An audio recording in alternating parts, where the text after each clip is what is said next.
right after we had some really devastating things happen to our business early on in 2001, where we lost like 60% of our revenue in about 90 days, I wasn't too excited about going down to the office every day. So I created this little ritual that I do every morning, and I call it the sanctuary.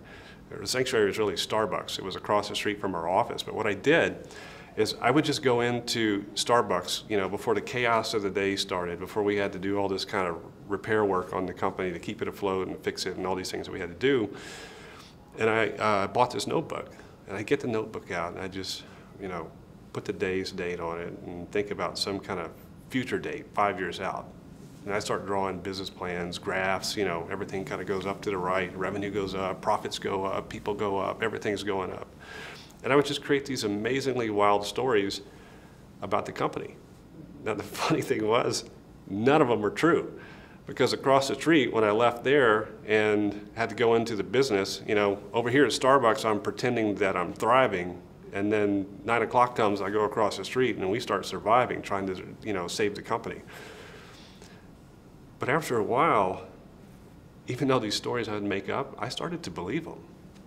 I started to see how the future could actually start to transfigure into what we were writing about. And not so much even what the numbers were, how many people were, or all these things, because eventually they did come true.